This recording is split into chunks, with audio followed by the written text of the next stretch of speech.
Hello, YouTube. I'm excited to share with you how the React Bookshelf app is works for the to make it like a real world project, but also make it a workshop. It's awesome. So let me just share this with the Discord. So I've got a Discord. This is a meetup, and yeah, it's fun. So yeah, the Bookshelf app. It's this repo. It's part of the EpicReact.dev series of workshops. It is right down here. Build an Epic React app. It's tons and tons of stuff. Like just this one is like 27 videos or something like that. Not all of them are that big, but like, yeah, it's a lot of stuff. So yeah, what I just was working on this yesterday and just thinking, man, this is really cool what I do to make sure that this is a good set of tools to make it really nice for people to workshop with. So that is what we're going to talk about today. It's kind of interesting. It may or may not be useful to you at all, but I just wanted to share it. And feel free to ask questions if you have any questions. So yeah, so it is a workshop. So we've got to have exercises and everything. But I also want it to feel like a real world application. And so the main branch is the deploy, or is like the actual application. You can log in and there's actual users and stuff, or at least it feels like that's what it is. You're registering with a local database that's in the browser. Yeah, and then you can actually add stuff. There's loading states and everything. So it simulates like things are coming over the wire and all of that stuff. So it's really cool. And yeah, this is a great book. I'm not lying. This is a good book. Zach Argyle, he's a software engineer and he's a book writer and he's awesome. So that's the app, and it's like a legit app. There, like you could actually build something like this and deploy it to production. But to make it like a workshop, we need to have exercises. And most of my workshops, and actually all of the ones in Epic React are formatted a little differently, where here we go to React fundamentals.netlify.app where this is deployed. Then you have specific exercises. You have the, here's background information over here. Here's the exercise output. So you update the exercise file and it gets rendered right here. Here's the final version. You know, and then we get to like some legit stuff where it's like, hey, look, we got boxes and stuff. Yeah, so it's very isolated examples. Sometimes they build on each other, but they're all in totally separate files and stuff. It's not structured like a real app. And so those ones are relatively straightforward. It just becomes a tooling problem of how do I get the files that are here up into the app. But for an actual app, how do I make that feel like it is a real app, but also have exercises and stuff? So the way that okay, I just muted somebody. So the way that I do this is with branches. So if you look at this, we have exercise branches, and it looks like I've got a couple branches that I could probably delete. But yeah, so there's one branch for each exercise, and each branch is only one commit off of the main branch. And that is very intentional for all of the tooling and everything. But also just in general, it just makes things a lot easier. And so what that commit does is, if we look at, yeah, here's the commit. You'll notice that it gets rid of a ton of files. So all the files that are irrelevant for this stage of the app, those all go away. And it updates the instructions markdown file where people can go read what they're supposed to do. And then it updates any other files in place. It also updates the homepage, which we'll look at here in a second. And the validate script also runs a special build script that I'll show you, which is also quite fun and interesting. It also gets rid of all of the tests and replace all those tests with a single test that does a basic like things work sort of test. And yeah, that's basically how that works. And yeah, I think that's as much as I want to show you at this point. So the way that people get this set up themselves is they come to the repo and they come down here to the setup and they just run this. So let's go ahead and we'll do that ourselves. I'll come here. We'll go to the desktop. And so this will clone it. We'll go into the bookshelf and we run this setup script. So you'll notice this setup script is actually the same for all the other workshops. So it's not unique in that way, but it does a lot of really cool things that I'm going to show you anyway. So if we go to setup right here, so we just run node setup, and this just requires the script setup file. So we go into that. And there are no dependencies in here. And this is important because I can't assume that you have your dependencies installed, because this is what installs the dependencies. And so we've got a couple of things that I ripped off of from playing around with Istanbul. I don't remember why I grabbed it from there, but yeah, anyway, so because I want to make it look colored and make it look awesome. But basically the first thing that we do is we just let them know that we're starting the workshop setup, and then we verify that they have npx installed. So npx comes installed with all the versions of npm that I support. And so if they don't have that installed, then we know things are not good on their machine, and they need to get things updated before we can continue to the rest of what we're doing. So assuming that they have npx installed, then I run a gist. So with npx, you can actually run a gist, which is awesome. And so if we, I just accidentally downloaded that. There we go. Yeah, so if we go to this gist, then we can see a package JSON in there. This can actually have dependencies. I didn't need any in this one, but like you can have dependencies. You can do all sorts of things. Running npx with a gist is awesome. So anyway, in here, we just do a couple of things. First, we run system validation to ensure the correct versions of tools are installed. So we run npx on this gist. So we actually go on to another gist to validate all dependencies are installed. And this one has Semver, and we just verify that they have, where is it? Yeah, let's make sure we mute ourselves. Thank you. We make sure we have node installed with the right version and npm. And the desired version comes from the package JSON of the project. So if we come over to package JSON and we look at engines, then these are the supported versions for this workshop. If you don't have those versions of node installed and npm, then this is not going to work for you. So yeah, we run system validation, just make sure you have the right dependencies installed, or like global dependencies, npm and node. And then we run dependency installation, and we install third-party code dependencies. I just realized I could bump this up so you can see that better. And yeah, so then we run npm install, and then assuming that works out okay, then we run project validation. So I want to make sure that like something weird didn't happen with your clone, or you didn't like change something or whatever. So we run the validation script, the validate script, and that is validate. So each one of my workshops has this validate script, and this here, it's going to run validate exercises. I'll show you that in a little bit. And it will run lint tests and the build. And so assuming all of that passes, then you should be good to rock and roll in the workshop. And then after that, we're actually still not done, because we have, as part of all of these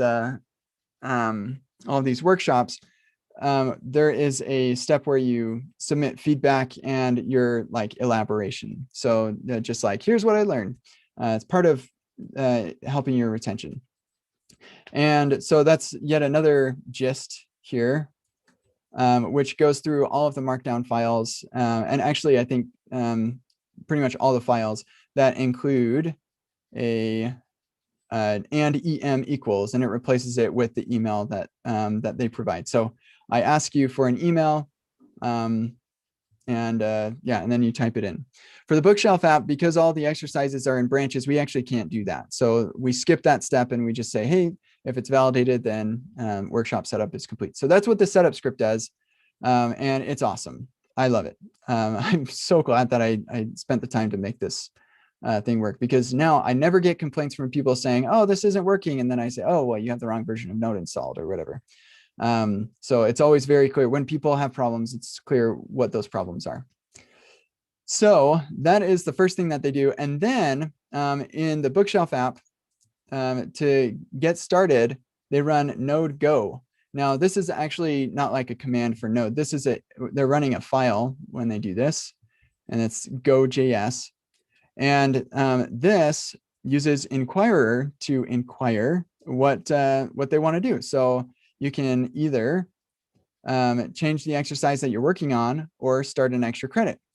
Because we're on the main branch, we can only start an exercise. And so we skip asking them what they want to do and just go straight to which exercise they want to work on. Now, how I know what exercises are available is from the exercises branch. So what this does here, and actually, you know what? I'll just come over here to my editor. Get exercises. Here we go. So I've got a bunch of utils here that, man, I wish this was in TypeScript. You've got to be kidding. Utils.js. Here we go. Get exercise branches. Here we go. So I just say, hey, Git, tell me all of the branches that they have, and find me all the ones that start with exercises. And those are all of the exercises that that we have. Now, for this to work, we actually have to make sure that they are tracking all the branches. Because if you just clone this and you don't track all the branches, then this actually doesn't work. So we actually have, as part of our setup, there is track. I can't remember. Shoot, now I can't remember how I do this. At some point in the setup process, I use some Git thing to say track all the branches. I can't remember where that is, but you can maybe dig around and figure that out. But yeah, so we say, okay, give me all the branches that this remote repo has, and check those out locally, so that when I run node go, it can give me a listing of all the available exercise branches, so that now I can choose which exercise I want to work on. Now, what happens when I do this is pretty cool too. So I say, I want to work on the Bootstrap branch. And so this is going to check out that branch, but it also sets things up so that it's going to work for the actual workshop. So let me show you the way that this is set up. So like I said earlier, instructions is updated to explain what you're supposed to do for this workshop. You'll also notice that we have exercises and production deploys and like these links. These are actually all automatically generated with a script that I have. So if I like add an exercise, or like if I add an extra credit or something like that, I can just run a script and it will automatically generate all of these links for me. So I don't get a typo or something that I have to fix later. So there's a lot of automation that goes into this. And that's in one of the scripts, this update links thing. Yeah, it's wild, my friends, wild. So, and that actually also updates the exercise or the links for feedback. So at the bottom here, you see this link that will pop open a feedback form that has all of this pre-filled and stuff. That is updated by that script as well, so that it has the right workshop title and exercise title, so they don't have to fill that in themselves. It actually makes it so that data is a lot more useful to me, so I can filter on like exercises and stuff. So that ends up working out nicely. So yeah, the instructions gets updated, but also we delete all the irrelevant files from the main branch. And then for any exercise for this, well, actually here, let's get this running here really quick. So you can see what it looks like when we first get started. And so, oh, rats, I'm gonna need to close that, start this over. So when you start on the first exercise, we don't want to have the full app here, right? Because we're just like getting started. So it's just a blank screen, and say, hey, it's your job to make this not a blank screen. You need to actually start adding features to this and stuff. And so the way that I made this work is I didn't want to have to have a bunch of or like I wanted you to be able to open up a file, and this is the file that you're working in the entire time you're working on this exercise. It's this, or at least for this particular module in the file system. Now, like when you're working in an application, you're going to be working in a lot of different files and stuff, and I just want to make sure that when you are working in these different files, or when you're working through this workshop, you have that same sort of experience of working in a bunch of different files in the file system. But I also want to have the solution for you so that you can reference that as you're working through things, through the exercises and stuff. And so I make, on top of that, I also want to make it so that each branch starts with a working version of the app. And so by default, this index.js in the branch itself, it just has export star from index final. And so all of our, for every single one of the branches, we have, if a file is an exercise file, it's going to look something like this. And actually, this is also automatically generated through a script that I have, which is, I think it might be, yeah, I can't, oh, I think it's our swap script. But yeah, so that script will generate this file based on the fact that it sees, oh, there's an exercise and some extra credits and a final. This is a exercise file. And so we start out with this with re-exporting everything that's in the final file. And then when that is, when you say, hey, I want to start an exercise, then not only does it check out this branch, but it also goes through and it runs this swap script to update all of the files to re-export the right file, which in our case is going to be the exercise. And so that's how we start with just this blank screen, is because we're starting with the exercise. If we switch over here to the final, then we can see that it actually like has something in there. So that's important for another part of this. But if we wanted to, we could say, what does the app look like with the extra credit, extra 1? So now there's actually a dialog up here. And if we switch to extra 2, now it's a dialog with content in it. So that's what happens when you first check out one of these. But as far as you're concerned, all you're doing is just working in all of the .exercise files. That's the only thing that you're changing through the lifetime of the workshop. And then we have these emojis and stuff. And from there, it's a very familiar experience for anybody who's been going through the workshops. So that's cool. But I was going to say problem. It's not really a problem. But one challenge that we have. Oh, actually, let me show you one other thing. So now, because we're on an exercise, let's say that I've already been through all of this, but I want to redo the extra credit too. I just like, for some reason, or maybe I blew up everything and I need to start over. I just want to get to extra credit 2. So here I can say start extra credit, and I want to start working on extra credit 2. And so this actually will automatically update my exercise file to be whatever the contents of extra credit 1 was, so that I can continue on and I'll look at the instructions and say, okay, so for extra credit 2, I need to, like, this is my job. I need to do something that does this. And I can just stay in this exercise file. So that's another really cool thing. So now let's say that I finished with this and I want to change the exercise. So I'll go to the 02 exercise for the styles. And I look through the instructions and I follow along. And my job is just to open up this exercise, and I follow along with this exactly as I did before. But what's interesting about this one is that now I actually have multiple files that I'm going to be working in. And so the instructions will tell me that like which files I'm supposed to be working in. So I don't have to like search all over the place to find everything that says extra or that says exercise. So I can come in here and say, oh, okay, so these are the 2 files that I'm going to be working with. And then for the extra credit, here are the files that that I'm going to be working with this extra credit. And ultimately, I just spend the time in the exercise version of each one of these files. And so, yeah, this is why having that swap mechanism is so useful, because it allows me to say, hey, I want to change the exercise that I'm working on, and it'll check that out and then update all of our primary files so that it's exporting everything from exercise. And having this just re-export something from the files beside it is really useful, because it means that in my exercise file here, I don't have to say import logo from components logo.exercise. I just import it as if it's just a regular thing. So the only difference between working through these exercises and actually working through like working on a real app is the fact that you have a couple extra files with a dot exercise or a dot final or dot extra 3 or whatever. As far as the code is concerned, that doesn't exist. You're just like working on a regular project, which I think is really awesome. So yeah, I didn't actually spend a lot of time thinking that up. That kind of came to me, but I'm really glad that it ended up working out that way.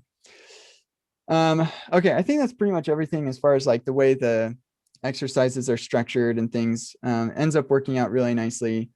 So then the thing that inspired me to want to do this meetup is how I validate that everything is working properly. So I don't just run the build on the main branch and say that's good, right? Because I have all these different other branches that I need to make sure those are good too.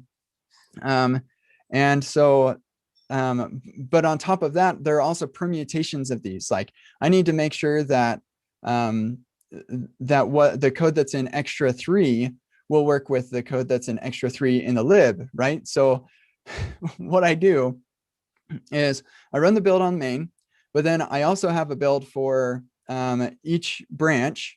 And then the build for each branch will actually also run the build for every single exercise and extra credit. So what does that mean? Let's take a look at what that means. Let's check out main again. Oh, here, let's node go. Node go actually will just cancel all changes that you've made and go to the other branch. So it actually is quite nice. So we're going to return to the main branch. And we'll take a look at our package JSON here for our validate script with this validate exercises. So I mentioned that earlier. So if we go to scripts validate exercises, then what this does is it gets all the variants. So this is, yeah, what does this do? Hold on a second. This main files. Yeah, okay. So validate exercises will say, find me all of the, every variant of this app. That is the, except I think that skips the exercise variant because the exercise technically won't work because that's your job is to fix it. And so, yeah, so this would be the final version and every extra credit. So that's what the variance is talking about. The main files are like index.extra or index.final or lib.final or whatever the component is. So those are the main files is the JS version of each one of those. And so then we're going to run swap for that to swap to the final version. So here, actually, let's go to check out exercise 06. Oh, exercise 06. Oh, that's weird. I guess I just didn't have that one checked out or something. Okay, here we go. Yeah, so if I say node script swap final, then this will update all of the, oh, actually that's like the default state in the branch. So assuming that they weren't in the final state, then it just makes sure that all of the main files export star from the final version, and then it just has comments for the other versions. So then it runs the update links to make sure that all of the different like production URLs and everything are up to date. So if we go to our instructions, production deploy, so that updates these and it updates the link to the feedback form. And then it adds those instructions and all of the main files, just in case, like what could happen is I'm working on the exercise or something and I have it like this, and then I committed that or something, or whatever. I just want to make sure that these are all of the files are in a good place. And so it adds all of those and makes that part of our commit. So that's what validate exercises does. But in each one of the exercise branches, part of the validate script, after it's finished running the linting and the testing, then it actually runs this node scripts build. This is the one that's wild, and this is what I wanted to show you all. So here we're gonna check if there's a branch. I can't remember why I did that. I think that branch is set by git or something like that. But if that doesn't exist, then I'll just get with the branches. And it's saying building for this branch. And then if the branch starts with exercises, then we know that this is an exercise branch and we're going to do something special. Otherwise, we're just going to run the regular build. And so this is for the main branch, or I think PRs as well. So node scripts build variants is where things kind of get wild. So we get all of the variants for this particular exercise. And actually, let me show you what that looks like, just to make sure that's as clear as possible. We'll come down here. We'll just make a temp ignored JS. We'll require scripts utils get variants. Okay, so now if I run that, so this is what the variance looks like. It's a map where, or an object where the key is the path to the file, and then the value is all of the extra credits, and the exercise file and the final file. And so yeah, we find out all the variants that we have, and then we're going to build the version of the app for each one of those variants. So I'll just show you what it does. It's kind of wild. So let's run. We'll just run the validate script. This is what runs on CI. So here we're running node scripts validate exercises. That just updates the instructions MD and all of that I showed you. Then we run linting. We're running our tests. And remember, this test in each one of the exercises, it is a very comprehensive single test that interacts with the app in a bunch of different ways, just to make sure that everything is working. And it actually, just with one test, it gets pretty reasonable coverage, considering the fact that it's just a single test. Pretty reasonable for the entire app. And you have to keep in mind that it's skipping all of the extra credits and exercises and stuff, which in this case is most of the files are those. So anyway, here we run those tests, and then we start building. And the build, like I said, it builds for every variant. So we start the build for exercises right here. And then when that is finished, we start the build for extra credit 1. And then we run all of the tests for that. So the only one we don't run tests for is the exercise one, because before you've actually done any of the work, we don't expect the test to pass, right? That's your job, is to make those pass. But for all of the other ones, for the final version, and which is what we ran here, that was the final version, and then all of the extra credits, we actually run the same test for that in addition to building it. So for every extra credit and for every and for the final, we run the build and the test, and we also build the exercise. Now, where these end up going is, because this is Create React App, I don't get a whole lot of control over this. So it ends up going into the build directory every single time. We build it, it goes to the build directory. But I actually am caching each one of these. So when the build is finished, I move that build into the node modules cache build directory, where I put the output for that build. So we have exercise, extra credit 1, extra 2, extra 3. And then here, and we're going to have extra credit 4 here in a second. And then we run the build for the final, and that's the one that gets deployed ultimately. So if we go, well, actually, I'll show you that right now. So if we go to Netlify and check out the deploys here, then I have a deploy on Netlify for every single one of these branches.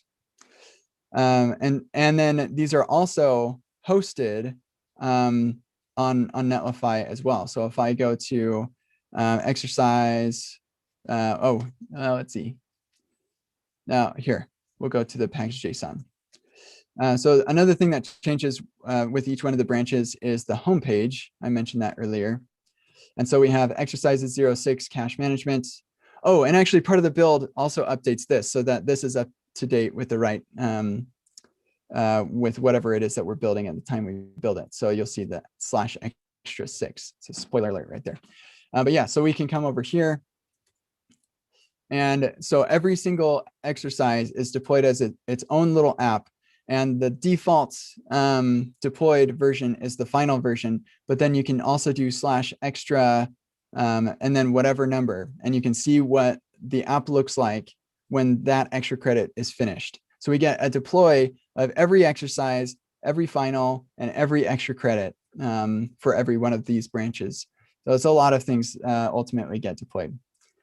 So this one has, I think it just has 7 extra credits. Maybe this wasn't the right one to build because it's just so much stuff. Let's see. Yeah, so this is the last one.